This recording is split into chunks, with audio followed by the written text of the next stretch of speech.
Bom dia, bom dia, bom dia, bom dia, pessoas lindas, pessoas maravilhosas. Bem-vindos ao nosso Clube do Livro, As 5 Linguagens do Amor. Estamos no capítulo que é quase uma novela, né? Porque a gente está falando sobre amar alguém que não merece seu amor, né? Que não está disposto a mudar, que não está disposto a melhorar, né? Que acha que é só você que tem que mudar. E aí, o que será que vai acontecer nessa novela? O que vocês acham? Vai dar separação? Pela primeira vez no livro do Dr. Chapman. Vamos lá.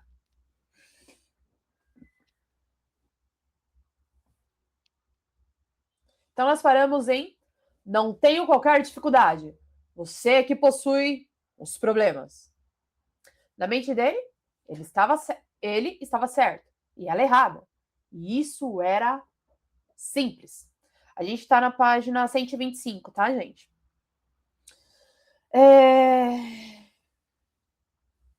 Os sentimentos de amor que ela nutria por ele foram mortos através dos anos de crítica e condenação constantes. Após 10 anos de casamento, sua energia emocional esgotara-se e sua autoestima praticamente se destruirá. Haveria esperança para o casamento de Anne? Ela conseguiria gostar de um marido indigno de ser amado? Será que algum dia ele corresponderia ao seu amor? Vamos ver agora. Eu sabia que era profundamente religiosa e frequentava regularmente sua igreja. Deduzi, então, que a única esperança que ela possuía para seu casamento residia em sua fé. No dia seguinte, com os meus pensamentos nela, comecei a ler a vida de Cristo no Evangelho de Lucas. Sempre gostei da forma desse evangelista escrever sobre Jesus, pois, como médico, dava muita atenção a detalhes e ainda no primeiro século fez um relato cronológico dos ensinos e dos estilos de vida do Filho de Deus, naquele que muitos consideram o melhor sermão de Jesus. Li as seguintes palavras, as quais chamo de grande desafio do amor. Digo-vos, porém, a vós, outros que me ouvis, amai-vos os vossos inimigos, fazei o bem aos que os odeiam, bendizei ao que vos maldizem, orai pelo que vos caluniam. Como quereis que os homens vos façam? Assim fazei-o vós também a eles. Se amais os que vos amam, qual será a vossa recompensa? Porque até os pecadores amam aos que os amam. Gente, aí vem um desafio, né? Você só leva a chilepe da pessoa e tem que amar? Mas o que é amor aí? É aturar? É ficar? Vamos continuar a nossa leitura. Pareceu-me que aquele profundo desafio escrito há quase 2000 anos era o caminho que Anne procurava. Mas ela poderia dar conta daquele recado? Será que alguém conseguiria? Seria possível amar um cônjuge que se tornou um inimigo? Seria possível amar alguém que praguejava contra você, maltratava e dedicava-lhe desprezo e ódio? E se, na melhor das hipóteses, ela conseguir, será que ele, de alguma forma, lhe retribuiria? Seria possível que aquele marido mudasse e começasse a expressar amor e cuidado por ela? Fiquei espantado com as próximas palavras de Jesus ditas naquele antigo sermão. Dai e dar-se-vos-á. Boa medida, recalcada, sacudida, transbordante, generosamente vos darão. Porque com a medida que tiverdes medido, vos medirão também. Será que aquele princípio de amar a quem não merece nosso amor funcionaria em um casamento no ponto em que estava o Diane? Decidi fazer uma experiência. Tomei como hipótese o fato de que ela aprendesse a primeira linguagem do amor de seu marido e utilizasse-a por um período de tempo, de forma que as necessidades emocionais dele fossem atendidas. Eventualmente, ele se tornaria recíproco e começaria a demonstrar amor por ela. Imaginei. Será que vai funcionar? Encontrei-me com ela na semana seguinte e ouvia novamente enquanto falava sobre os horrores de seu casamento. Afinal de seu resumo, repetiu o que dissera no Reynolds Gardens. Dessa vez, porém, ela colocou de forma de afirmação. Dr. Sharperman, simplesmente não sei se voltarei a amá-lo, depois do que ele fez comigo. Você já conversou sobre sua situação com algum de seus amigos? Perguntei. Ela respondeu, com umas duas amigas mais chegadas, e por cima com outras. E o que elas lhe disseram? Todas são unânimes em dizer que devo me separar dele, porque ele nunca vai mudar, e essa demora só prolonga a agonia. Dr. Chapman, ocorre que eu não consigo fazer isso. Talvez eu devesse, mas eu não quero acreditar que esta é a coisa mais certa a se fazer. Eu então lhe disse: parece-me que você está em um dilema. Por um lado, sua crença religiosa e a moral lhe dizem ser errado desmanchar um casamento, e por sua dor emocional lhe afirma ser um rompimento uma única forma de sobreviver. É exatamente isso, Dr. Chapman. É dessa maneira que me sinto. Não sei o que fazer. Quando o tanque emocional está baixo, não temos sentimentos de amor por nosso cônjuge e simplesmente experimentamos dor e vazio. Estou realmente solidário com a sua dor. Sei que você enfrenta uma situação verdadeiramente difícil. Gostaria de poder oferecer uma resposta fácil, mas, infelizmente, não a possuo. Qualquer uma das alternativas que você mesma mencionou, continuar ou desistir do seu casamento, certamente lhe acarretará muita dor. Antes que tome uma decisão, gostaria de conceder-lhe uma ideia. Não posso garantir que funcionará, mas desejaria que, pelo menos, fizesse uma tentativa. Pelo que me disse, percebo que sua fé é muito importante para você e também respeita muito os ensinos de Jesus. Ela balançou a cabeça afirmativamente e eu continuei. Gostaria de ler para você algumas coisas ditas pelo próprio Jesus que acreditam tenham a ver com seu casamento. Li então devagar e pausadamente.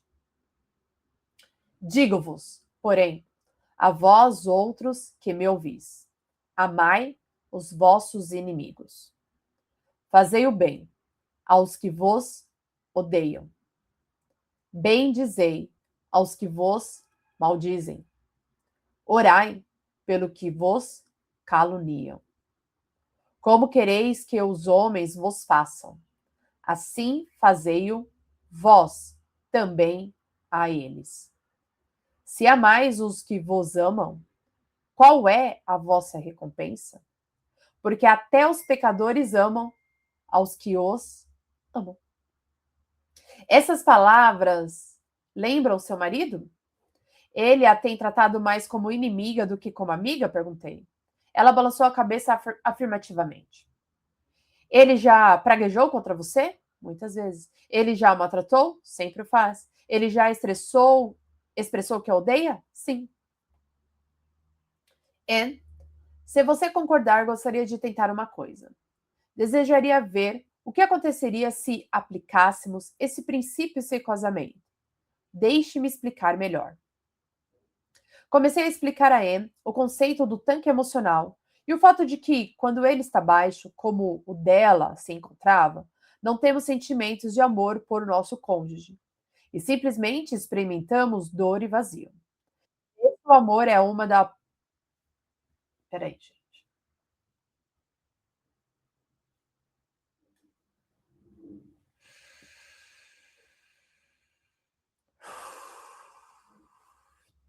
Desde que o amor é uma profunda necessidade emocional. A falta dele, possivelmente também, é a nossa mais profunda dor emocional.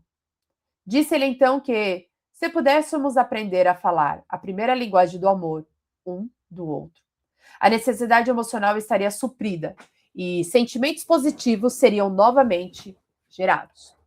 Isso faz sentido para você? Perguntei-lhe. Dr. Chapman, o senhor acabou de descrever a minha vida.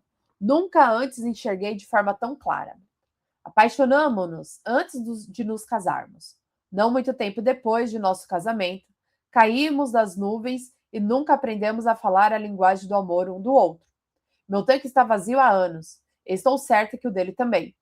Dr. Chapman, se eu compreendesse antes esse conceito, talvez nada disso nos teria acontecido.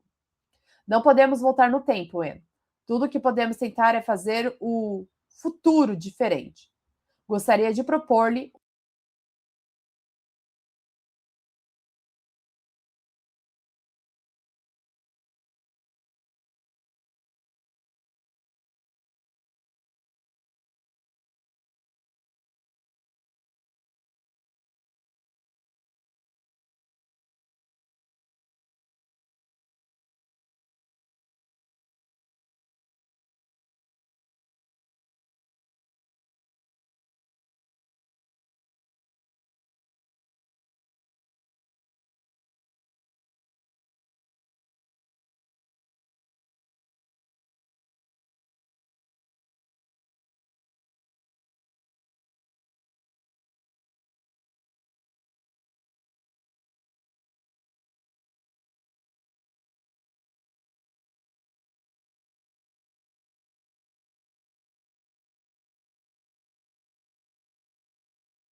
ele acabou.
Bom, gente, o microfone parou, eu fiquei muda, né? Então vamos lá. Primeira coisa, gente, vamos lá, fecha os olhos. Inspira, expira.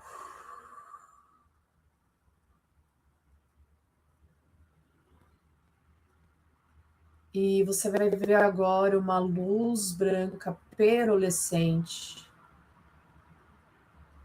que vai irradiar todo o seu corpo.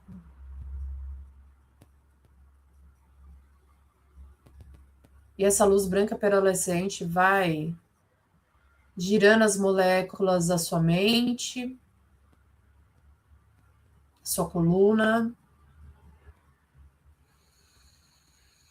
de todo o seu corpo, fazendo toda uma limpeza. E essas moléculas vão girando e vão alterando pensamentos, sentimentos, emoções.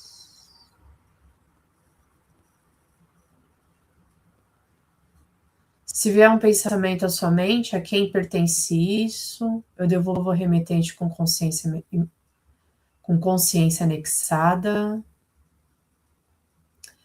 Se vier um sentimento, a quem pertence isso, eu devolvo o remetente com consciência anexada.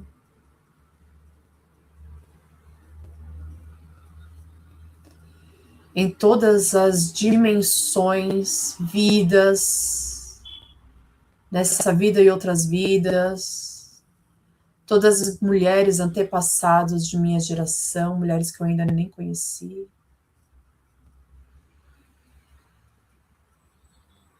que foram subjugadas, que conviveram com seus inimigos, que amaram seus inimigos, que se submeteram.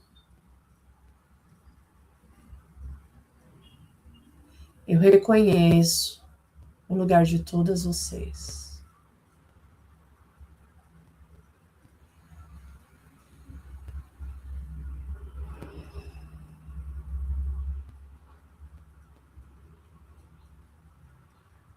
E peça para que uma luz rosa cubra você e todas elas.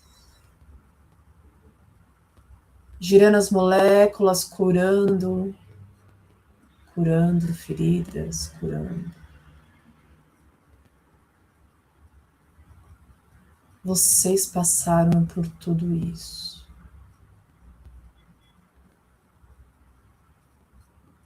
Para que eu não precise hoje mais passar por isso. E é em honra a todas vocês que eu faço diferente. Comigo. E com todos ao meu redor. Eu trago agora a consciência para todos. Homens, mulheres. Isso. Isso, deixa essa luz agir.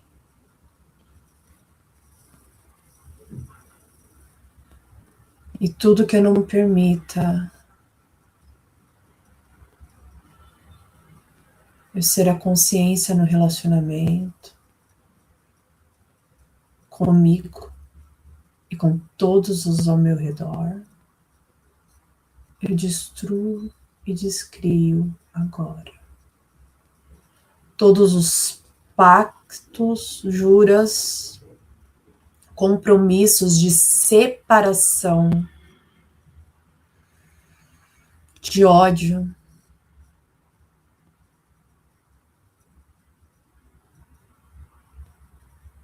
de luta. Eu revogo e renuncio. Eu destruo e descrio agora. Gratidão, porque graças a vocês eu posso fazer diferente. Certo, errado, bem, mal, pode, poc, todas as 100, curtos, garotos, povades, bases, criações, elas.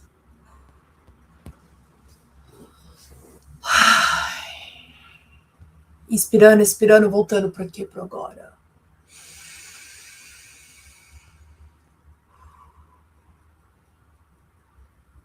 E todas as entidades que não querem receber desse clube do livro, que não querem ser contribuição para esse clube do livro, se afastem 10.000 quilômetros, por favor.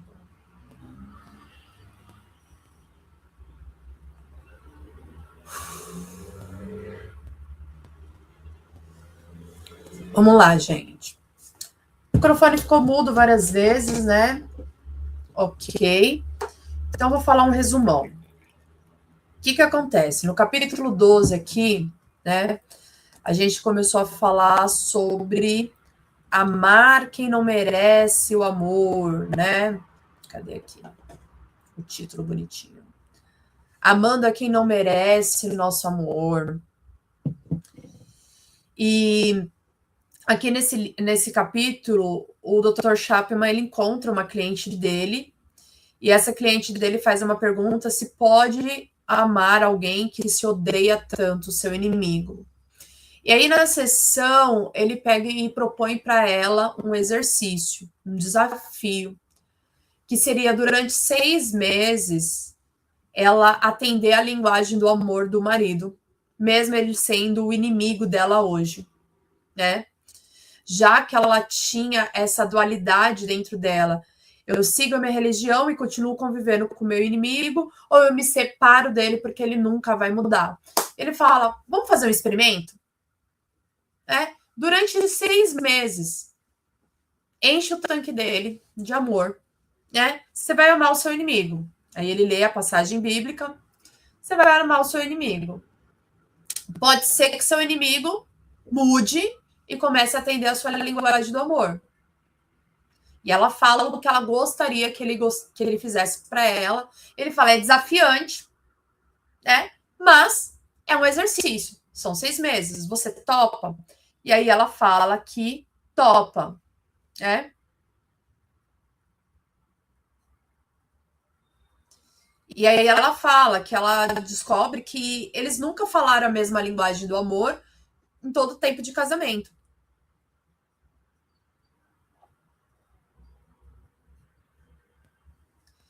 E aí Estabelecemos, então, nossos objetivos. Se em 6 meses você pudesse ter seu desejo romântico realizado, qual seria? E aí ela fala o que ela queria do marido, né? E aí ele fala, ó, você compreendeu que essa proposta coloca toda a iniciativa nas suas mãos? Glenn não faz questão de trabalhar para salvar esse casamento, mas você sim. Essa hipótese implica em que, se conseguir canalizar suas energias para a direção certa, haverá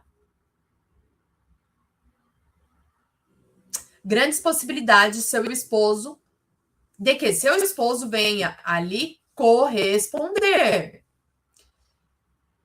Aí ele lê a outra parte do sermão, né? Que Jesus fala, ó, você vai receber. E aí, se entende bem, Jesus estabelece aqui um princípio e não uma forma de manipular pessoas. De modo geral, se formos bondosos e amorosos, todos também terão a tendência de sê-lo conosco. Isso não significa que sejamos pessoas boas e que todos necessitem ser bons para conosco. Somos agentes independentes. Portanto, não há garantias de que Glenn venha a ser recíproco e as suas manifestações de amor. Só podemos dizer que existe uma boa possibilidade disso acontecer. O conselheiro nunca pode predizer com absoluta certeza o comportamento humano individual, com base em pesquisas e em estudos dos tipos de personalidade. Ele pode deduzir uma reação em determinada situação. Após ela concordar com a hipótese, eu disse a Anne, conversemos agora sobre a primeira linguagem do amor, tanto sua como a dele. Declaro, pelo que você me contou, que qualidade de tempo seja sua primeira linguagem do amor. Que acha? Eu concordo com o senhor, Dr. Chapman. Logo no início, quando gastávamos algum tempo juntos, e Glenn ouvia-me, conversávamos por horas a fio e fazíamos muitas coisas em companhia um do outro, eu me sentia amada. Acima de qualquer outra coisa. Esta é a parte do nosso casamento a qual gostaria que voltasse. Quando ficamos algum momento juntos, sinto-me como se ele realmente se importasse comigo. Porém, quando se dedica somente a outras coisas e nunca tem tempo para conversarmos nem para realizarmos algumas atividades juntos, sinto como se os negócios e os outros assuntos fossem muito mais importantes do que eu. Nesse momento, perguntei, e qual você acha que é a primeira linguagem do amor de Glenn? Acho que é toque físico, especialmente a parte íntima do casamento. Noto que quando nossas relações sexuais ficam mais ativas, ele assume uma atitude mais positiva e eu chego a sentir-me mais amada. Acho que toque físico é a primeira linguagem do amor de Glenn, Dr. Chapman. Ele reclama de forma como você fala com ele? B. Ele diz que eu o critico o tempo todo. Também afirma que eu não o apoio e sou sempre contra as suas ideias. Creio, então, que podemos dizer que o toque físico seja sua primeira linguagem do amor e palavras de afirmação a segunda. Se ele reclama dessas palavras negativas que lhe são ditas, então, pelo que tudo indica, as positivas devem ser importantes para ele. Fiz uma pequena pausa e escrevi as seguintes sugestões. Deixe-me sugerir um plano para testar nossa hipótese.